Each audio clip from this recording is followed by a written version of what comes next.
Good evening everyone. मैं चाहती हूँ कि मैथ पेडागोगी के साथ साथ आप लोगों की कुछ क्वेश्चन ईवीएस पेडागोगी और लैंग्वेज पेडागोगी की भी करा दी जाए ताकि पेडागोगी सेक्शन में आपका कंफ्यूजन काफी हद तक कम हो। ठीक है, तो चलिए आज हम मैथ पेडागोगी के कुछ क्वेश्चन को देख लेते हैं। पहला जो क्वेश्चन है, which of the flowing TLM teaching aid can be used by the teacher so that two rectangle of a different dimension can have same area without using formula। यहाँ बच्चों के बारे में, प्राइमरी लेवल की हम लोग पढ़ रहे हैं तो बच्चों के बारे में बात हो रहा है। तो आप बताया जा रहा है कि हम कौन सा टीचिंग एड या टीचिंग मटेरियल यूज करेंगे जो बच्चों को हम बता सकते हैं कि दो रेक्टेंगल का जो डिफरेंस डायमेंशन या डिफरेंट शेप का एरिया सेम हो सकता है। ठीक है, तो बिना फार्मूला की मदद से, याद रखिएगा। तो हम कौन सा, तो इसमें कुछ टीचिंग एड के नाम है, graph paper, tiles, abacus, dot paper. ठीक है, आपने सारा टीचिंग एड के बारे में पढ़ चुका है, ग्राफ के बारे में पढ़ चुका है, टाइल्स के बारे में पढ़ चुके हैं, एबेकस के बारे में एंड डॉट पेपर के बारे में आप पढ़ चुके हैं। तो बात करते हैं ग्राफ पेपर। तो ग्राफ पेपर का जो इमेज होता है वो इस टाइप का होता है।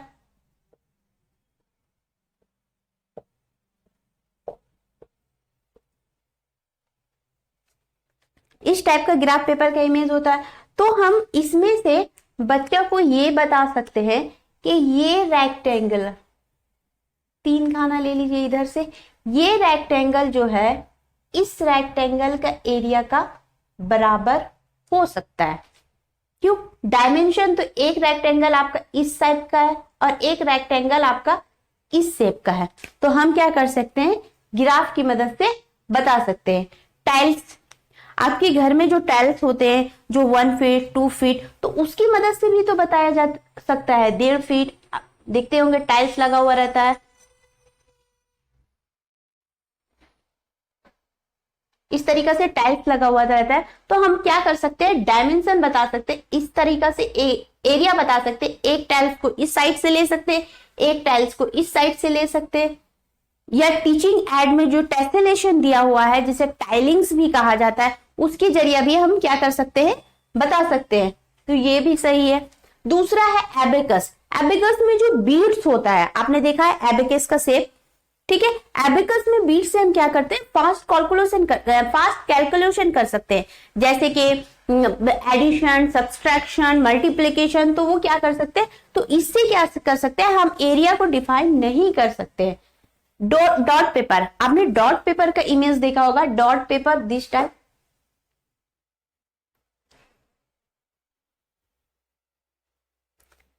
Dot paper. तो इसमें भी क्या कर सकते हैं, हम एरिया को डिफाइन कर सकते हैं कि ये इस रेक्टेंगल का एरिया इस रेक्टेंगल का एरिया के बराबर होगा। तो हमारा कौन सा सही है, 1 2 एंड 3। तो 1 2 एंड 4, 1 2 एंड 4, ये रहा हमारा आंसर। नेक्स्ट क्वेश्चन है, the section practice time include in different topics in mathematics text book aim. Mathematics text book में जो बच्चों का दिया हुआ रहता है प्रैक्टिस टाइम, आप जब प्राइमरी का टेक्स्ट बुक उठाइएगा तो उसमें क्वेश्चन जो टॉपिक रहता है वो पढ़ाने के बाद आपको क्या मिलेगा, प्रैक्टिस टाइम मिलेगा। तो वो जो है वो क्या है, उसका एम्स क्या है, providing fun and enjoyment to student, student को इंजॉयमेंट टाइम देना है।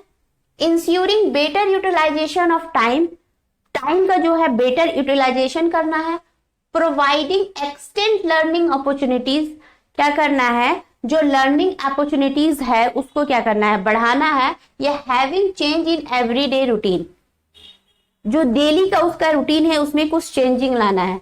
तो डेली रूटीन में चेंजिंग लाने का तो कोई बात ही नहीं आता है।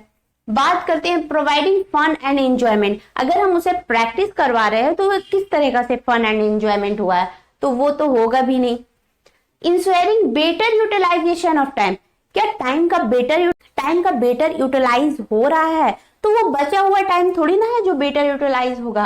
प्रोवाइडिंग एक्सटेंड लर्निंग अपॉर्चुनिटीज, जो लर्निंग सिखाया जा रहा है बच्चों को उसको क्या किया जा रहा है और आगे बढ़ाया जा रहा है। तो सही ऑप्शन क्या होगा, ऑप्शन नंबर सी। मैं कुछ कमेंट देखी हूँ जिसमें है मैम मैथ पेडागोगी का कंटिन्यू क्लास लीजिए, मैम एग्जाम नजदीक है ज्यादा से ज्यादा क्लास लीजिए। तो आप लोग की बात सही है, पर क्या होता है ना, मुझे टाइम की बहुत दिक्कत है, मुझे टाइम नहीं मिल पाता है वीडियो बनाने का, जिसकी वजह से क्या होता है 2 डेज या 3 डेज में एक वीडियो आ पा रहा है। कोशिश करती हूँ कि मैं रोजाना एक वीडियो तो कम से कम डालूं, पर टाइम मिलता ही नहीं है, बहुत मुश्किल से टाइम मिल पाता है कि मैं एक वीडियो बना पाऊं। तो चलिए नेक्स्ट क्वेश्चन देखते हैं। If a learner having problem with number and calculation, she या he may be having disability known as. एक लर्नर है जो कि किससे, नंबर एंड कैलकुलेशन से क्या होता है, उसको प्रॉब्लम है, तो बताना है वो जो है कौन सा डिसेबिलिटी के नाम से जाना जाता है, डिसकैलकुलिया, डिसग्राफिया, डिसलेक्सिया या नन ऑफ द एबव। अगर किसी को नंबर रिलेटेड या कैलकुलेशन में प्रॉब्लम हो रहा है तो वो डिसकैलकुलिया के नाम से जाना जाएगा। जबकि डिसग्राफिया किसे कहते हैं, अगर किसी को लिखने में कोई प्रॉब्लम हो रहा है, राइटिंग में कोई डिसेबिलिटीज है तो वो डिसग्राफिया, और डिसलेक्सिया जाना जाता है अगर किसी को रीडिंग करने में कोई प्रॉब्लम है, पढ़ने में कोई प्रॉब्लम है तो डिसलेक्सिया। नेक्स्ट क्वेश्चन है आपके सामने, which of the following is the most appropriate strategy to explain 1/4 is greater than 1/8 at primary level। Primary level पे आप किस तरह बताइएगा कि 1/4 जो है वो 1/8 से बड़ा है, ठीक है। यूजिंग एलसीएम, एलसीएम हम लोग कब सिखाते हैं, अपर प्राइमरी लेवल में, प्राइमरी से ऊपर क्लास में हम लोग एलसीएम सिखाते हैं, तो ये आंसर तो होगा नहीं। यूजिंग एबेकस, एबेकस का इस्तेमाल करके हम क्या सिखाते हैं, एबेकस का इस्तेमाल करके हम क्या सिखाते हैं, एडिशन, सब्सट्रैक्शन, मल्टीप्लीकेशन, जो फास्ट से फास्ट करते हैं, तो ये तो होगा नहीं। Using paper strip and using dance block, dance block का इस्तेमाल करके क्या सिखाया जाता है, यूनिट डिजिट, 10 डिजिट, 100 डिजिट, हम क्या इस्तेमाल करके सिखाते हैं, डांस ब्लॉक का इस्तेमाल करके सिखाते हैं, तो ये तो होगा नहीं।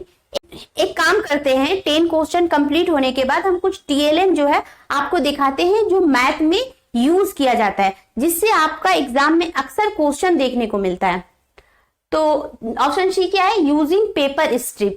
Paper strip is the best option दिखाने के लिए कि 1/4 जो है 1/8 से बड़ा है। अब आप पूछिएगा कैसे, तो चलिए हम लोग कर ही के देखते हैं। ये रहा हमारे पास 2 पेपर, ठीक है, 2 पेपर है। अब एक पेपर को हम क्या करते हैं, 8 हिस्सा में करते हैं। वेट,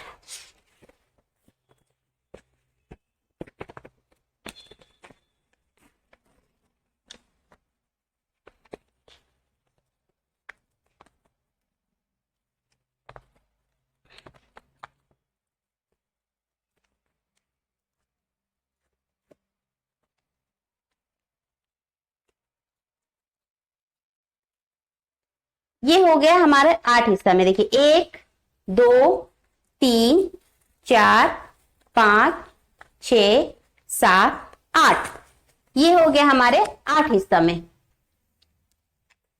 एक सेम पेपर है, सेम साइज का पेपर है। अब हम इसे 4 हिस्सा में करेंगे। कितना हिस्सा में, 4 हिस्सा में।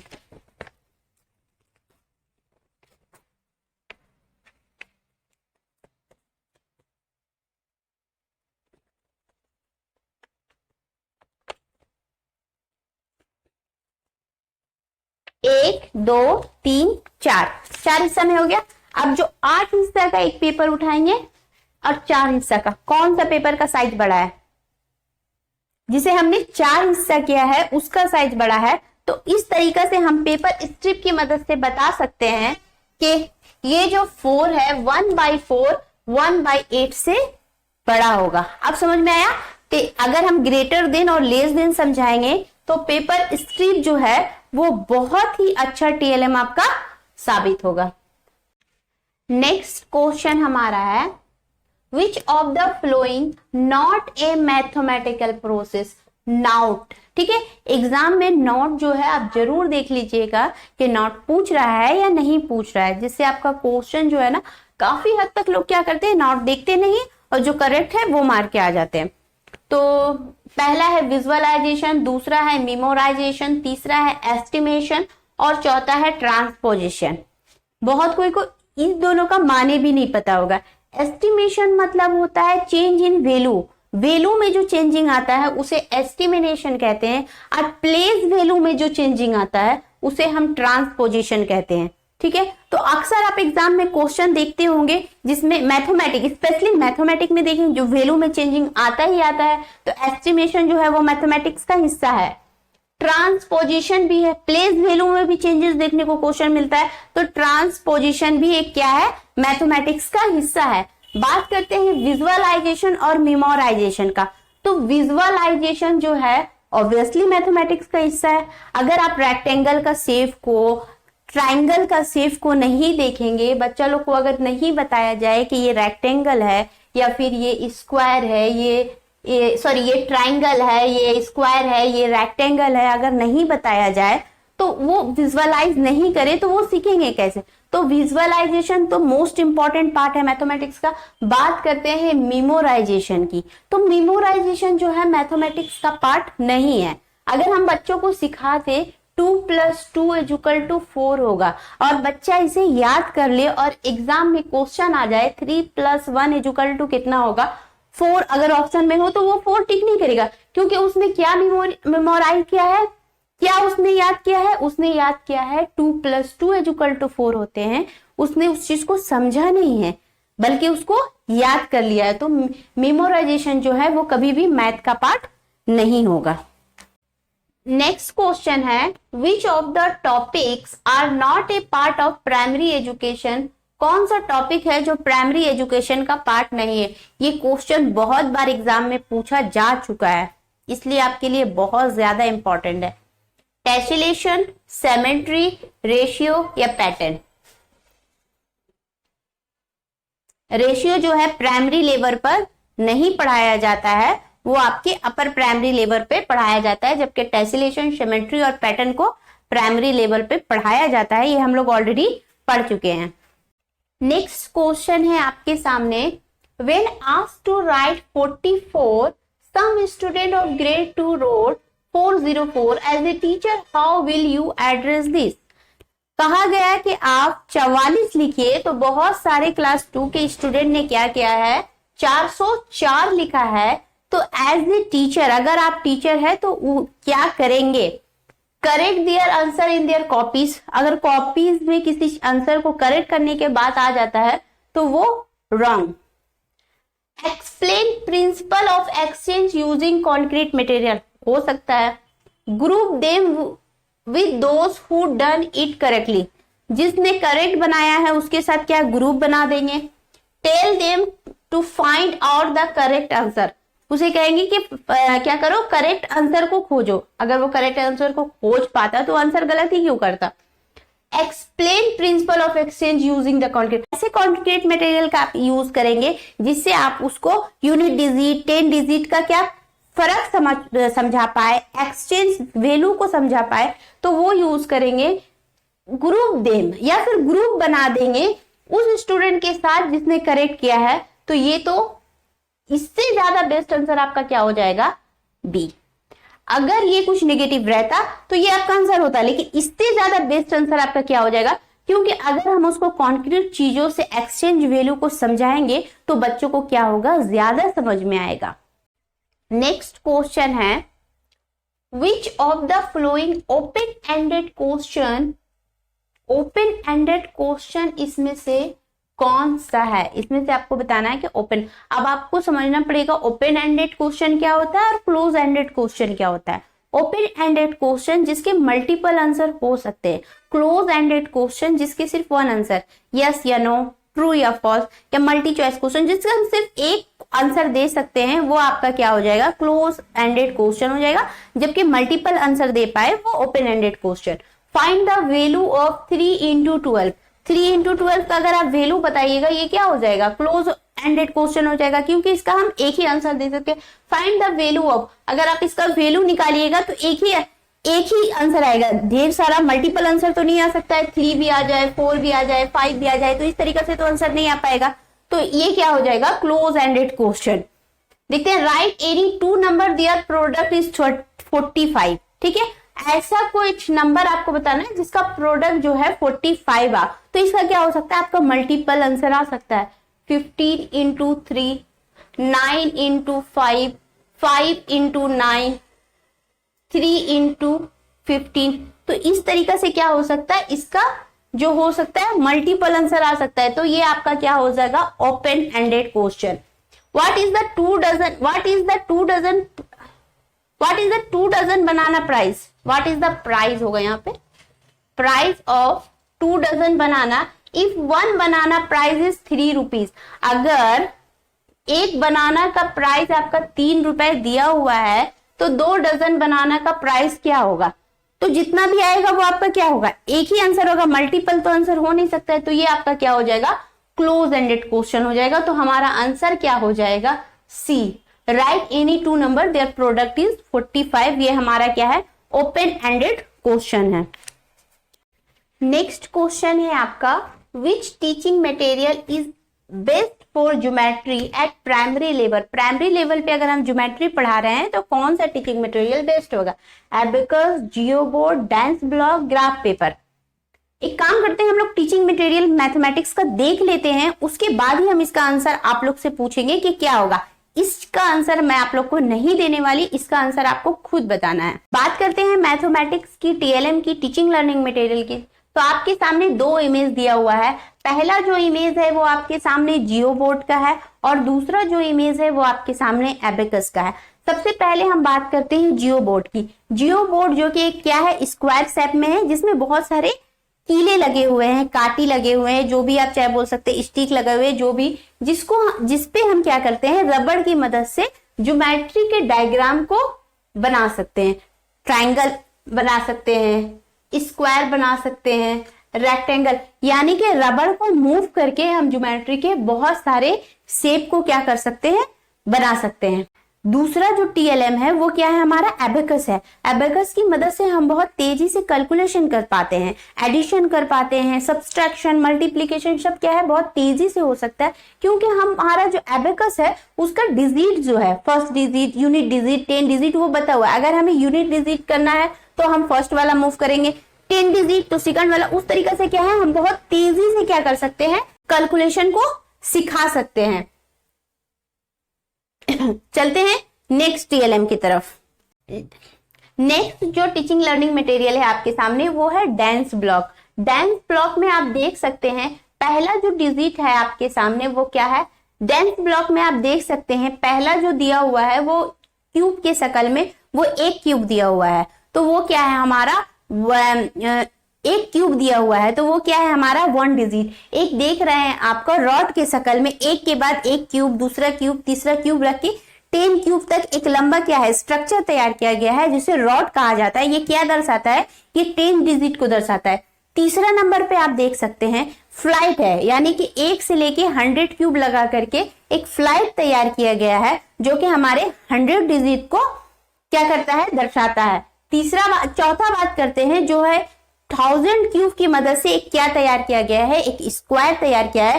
एक फ्लैट के ऊपर दूसरा फ्लैट 100 डिजिट का, फिर तीसरा फ्लैट, तो वो 1000 तैयार किया गया है जो कि क्या दर्शाता है, हमारे 1000 डिजिट को दर्शाता है। तो जब भी हम डिजिट के कंसेप्ट को अगर स्टूडेंट को पढ़ाना चाहे तो उसके लिए क्या है, हमारा डांस ब्लॉक जो है teaching learning material, dance block जो है एक अहम टीचिंग लर्निंग मटेरियल है।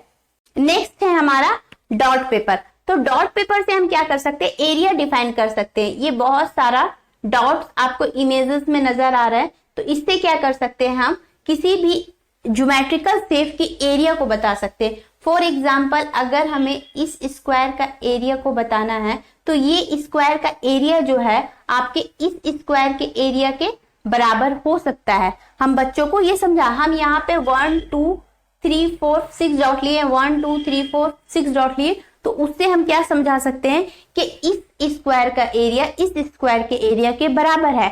हम डॉट की मदद से रेक्टेंगल बना सकते हैं। इस रेक्टेंगल का एरिया इस रेक्टेंगल के एरिया से बराबर है। हम ये क्या कर सकते हैं कि मेजरमेंट का जो टॉपिक है या एरिया को जो पढ़ाना है रेक्टेंगल या वो हम किससे समझा सकते हैं, हम बच्चों को एरिया का जो टॉपिक है, जो भी ज्योमेट्रिकल एरिया का टॉपिक है, हम बच्चों को डॉट पेपर की मदद से समझा सकते हैं। तो चलिए फटाफट इसका आंसर कमेंट में बता दीजिए। चलते हैं अपने नेक्स्ट क्वेश्चन की तरफ। नेक्स्ट क्वेश्चन है, as per NCF 2005 the narrow aim teaching of mathematics at school level. School level पे जो पढ़ाया जाता है उस पे आपको बताना है कि ये जो ऑप्शन दिया हुआ है इसमें से नैरो एम क्या है।